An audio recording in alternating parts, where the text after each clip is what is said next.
All right, good afternoon. Thank you for joining us today. So as Amber said, my name is Chris Petersen, and this is Prakash Chauhan. We're both from Meta. So I'm sure at this point you're probably not tired about hearing about AI systems. So if you're not to worry, it's only Tuesday. So we will spend a few minutes in talking about some of the challenges in building AI systems, and then how CXL may be able to help us with them. We do have a lot of ground to cover, and we don't have that much time, so I'm just going to jump right into things. So designing AI systems ultimately presents us with numerous challenges. So today we're just going to focus on 3 of those. First, as we've discussed in other presentations, and you've seen some of this morning as well, in many cases we're really approaching a memory wall. This is really caused by the difference in the rapid growth rates in computational intensity and model sizes versus the DRAM density and packaging technology improvements that we're continuing to see.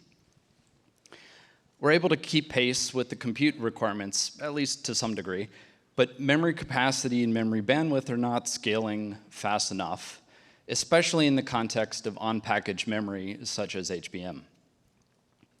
So we found a number of ways to help delay the impact of this disconnect, for example, by scaling across more and more accelerators, but we do need to explore additional solutions. The second challenge here is the rapid evolution of AI models. Here we can see the volume of publications on new AI models over time, which we're using as a proxy for the rate of change of models, in addition to the rate of growth in model parameters. So you saw this in some of the keynotes this morning as well, new model releases happening at least every 6 months. And often it's much faster than that. As AI system development time is ultimately measured in years, this really presents us with an enormous challenge to not only develop the systems sufficiently fast enough to keep pace with all of this change, but also to manufacture and actually deploy these systems in production. Ultimately, hardware simply can't evolve fast enough, and we can't build it fast enough. So the obvious recent example that everyone's been talking about, of course, is this unexpected surge in Gen AI this year. Finally, the last challenge we'll focus on is the tight vertical integration of AI systems, as this ultimately starts to limit deployment flexibility. So there's clearly a lot of benefits in tightly integrating, but in this context, when we look at tightly coupled memory that is integrated on accelerators, it results in a fixed compute-to-memory ratio that we can't adjust over the life of the deployment of the accelerators or the AI systems, which might be 5 years or more at this point. AI models will continue to evolve over this time frame, and it takes tremendous effort to re-optimize for all these model changes, especially without stranding compute, memory, or both. Ultimately, utilization and efficiency will suffer. So how do we address this challenge? We're proposing that we really need to be focusing AI system design with flexibility as a core tenet of the design. If we implement sufficient flexibility, we can address the increasing disconnect between the memory and compute growth, develop and deploy AI systems much faster, and also improve sustainability. So we haven't talked much about sustainability in this particular presentation, but you've heard a lot about it this morning, and I will point back to the traditional reduce, reuse, recycle, which we've talked about for decades. And I think this approach can also be applied to AI system design. And really, flexibility will help us get there. But what does flexibility actually mean in this context, and how do we get there? Flexibility ultimately involves separating systems into modular, reusable components, and then interconnecting them to still allow for efficient communication between them. As there are many types of interconnects or fabrics, we're going to classify them into 3 categories for AI systems. First, the node memory interconnect, which connects AI accelerators to CPUs and node-level memory. Second, the scale-up interconnect, which connects hundreds of accelerators and their memory together. And finally, the cluster-level interconnect, which is used to scale out to thousands of systems in a cluster. For this presentation, we'll focus only on the first two, and we'll explore them in more detail in the coming slides. HBM, or other on-package memory that's tightly coupled to an accelerator, provides us with terabytes per second of memory bandwidth at a reasonable memory latency, typically on the order of about 300 nanoseconds. The memory capacity, on the other hand, is quite limited, so models often don't fit into the available HBM, and we have to spill over into other tiers. So if we want to decouple some portion of this memory or replace it with something more scalable, in addition to expanding it, we need to get reasonably close to these characteristics. Today, with a traditional PCIe Gen 6 by 16 connection, we're limited to roughly 1/4 of a terabyte per second of bandwidth, and the latency is closer to about 1 microsecond. There's a clear opportunity here for further improvement, as it will unlock the potential for us to access the CPU-attached memory with HBM-like characteristics. While we can work around this to a limited extent today, it involves significantly more software complexity in the form of more memory copies, careful scheduling, hiding latencies, and often caching. We'd like to avoid or at least minimize some of this going forward, as it really slows down adoption, optimization, and flexibility. To maximize the amount of parallel computation, it's necessary to partition AI models across the accelerators. The second interconnect provides the back-end communication between those accelerators for this approach to work. To get the flexibility that we desire, we'll need terabyte per second links with latency in the hundreds of nanoseconds, and load store semantics, all while trying to keep both the hardware and software implementations as simple as possible. Finally, we need standardization in this space, as the R&D required to keep pace with this constant evolution of requirements is significant, and collaborating as an industry is really the only way that can help us scale innovation here. If we can build this and enable more flexibility, then we can start building future AI systems that can be reconfigured to solve memory-heavy workloads, compute-heavy workloads, or something else in between. I'll now turn it over to Prakash to tell us a little bit more about what needs to be improved for Interconnects to actually achieve this vision. Thank you, Chris. So I'd like to recap a little bit about some of the important things that we've learned. One is that on-package memory is not really meeting the needs as far as the model size growth is concerned. So we have tens of gigabytes of HBM on package, whereas your models are running into hundreds of terabytes, and the outlook is always up and to the right. So basically, we need some node-level memory which has higher capacity but retains some of the good aspects of lower latency and high throughput. The second part is that we need a fabric which is able to allow us to compose an AI system. And that fabric basically connects CPUs, GPUs, accelerators, and memory in a collaborative fashion so that we can do shared memory and peer-to-peer transfers amongst the elements that compose that fabric. And finally, this interconnect, which we are calling scale-up CXL, is basically needs to be an open technology, so that multiple vendors and multiple players can interoperate with each other seamlessly. And that allows end users like us to build large-scale AI systems, which can be composed by mixing and matching different vendor types and right-sizing the right number of accelerators and general-purpose compute and memory ratios. So this particular figure kind of shows what Chris talked about in terms of using a node-level interconnect, which can provide access to high bandwidth, low latency node memory as an expansion for on-package memory. And then there is a scale-up interconnect, which is basically used for accelerators to communicate with each other and to centralized memory resources.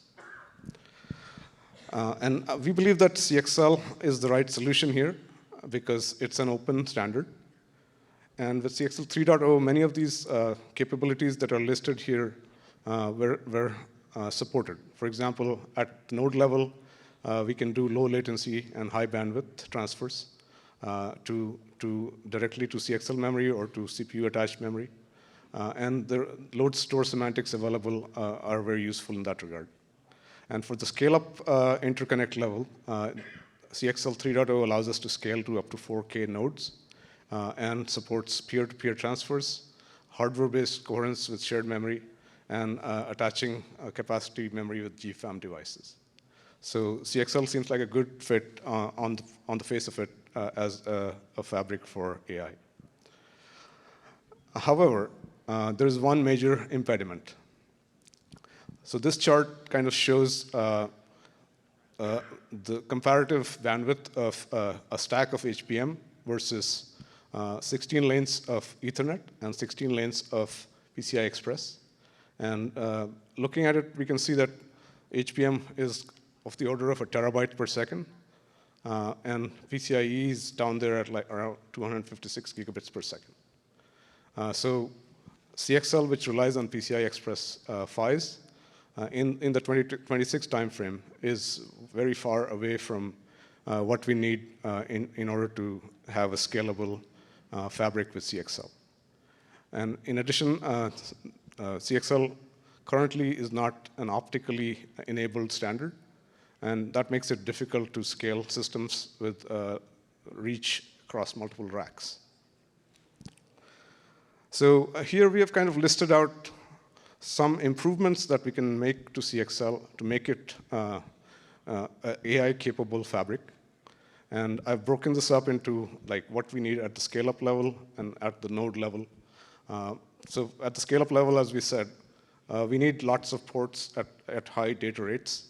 And so we need to basically push for PHY data rates to increase up to 100 to 200 gigabits per lane so that we can at least get close to what the Ethernet level promises us.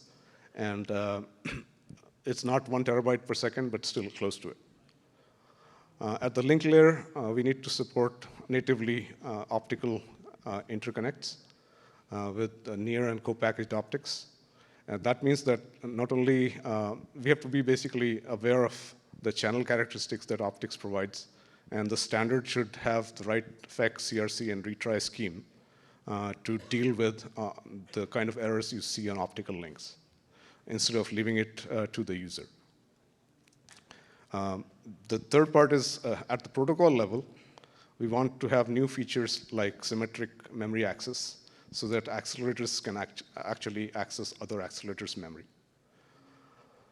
So while these are things that we want to add to improve the performance requirements of CXL fabrics to meet the AI needs, there are some simplifications that can be made. And those can help reduce the overhead that is needed currently in CXL. So for example, the control path or discovery and enumeration, which is basically very dynamic today, could be very static and kind of predefined and hard-coded by the system architecture. Also, things like link training and negotiation, how wide and how fast your link is, being chem compliant, having like ultimately small bifurcation granularities.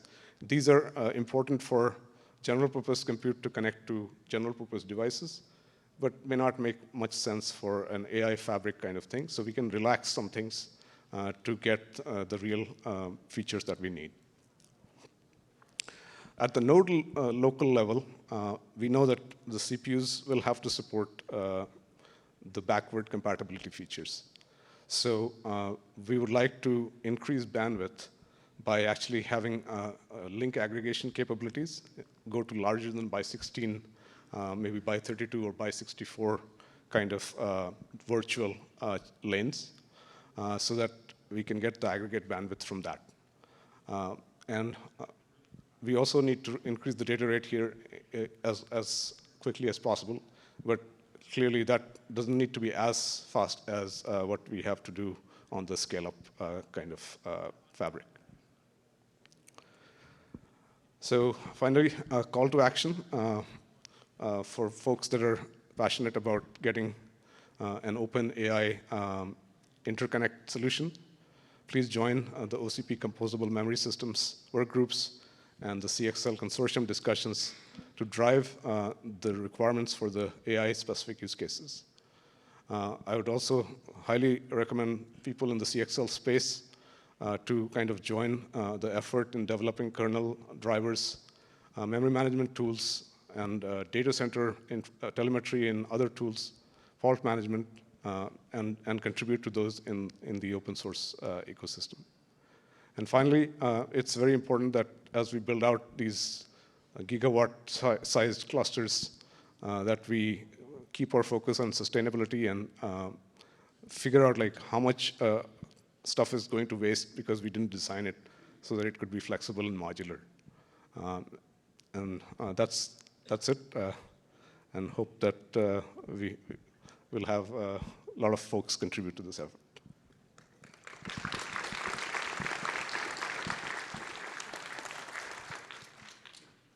Great talk, Chris and Prakash. Anybody have any questions? We have time for one or two. Can you go to the mic? Can you go to the mic, please, sir? So, Rob, why don't you go first? Can I go ahead and jump in? Can you go back, I think it was 2 slides, where you talked about what you'd like to see happen? Yeah. I noticed there was a lack of latency mentioned there. Can you speak to that? Do you want to take it? Go ahead. So I think as far as latency is concerned, we do want it to be low, but I think there is a compromise here possible where, for example, let's say we want to have a channel that is higher error rate, and we want to support it via a more powerful FEC. We can trade off latency with that kind of data rate, because generally the machine learning accelerators can tolerate latency more than general purpose compute. Yes. Yeah. Thank you. Yes, very good presentation.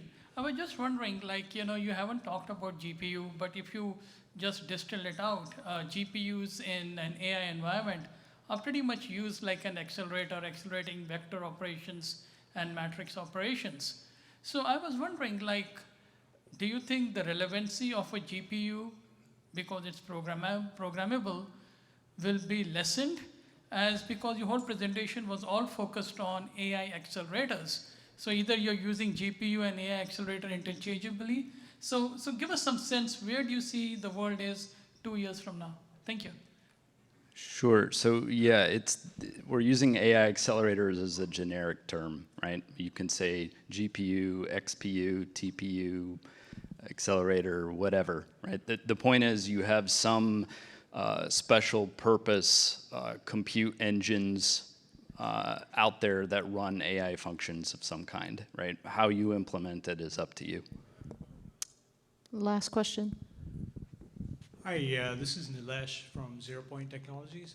I had a question. I've seen the publications or papers from Meta and also Google talking about compression, decompression being deployed on the storage infrastructure, and it's taking up 3 to 5% of cycles.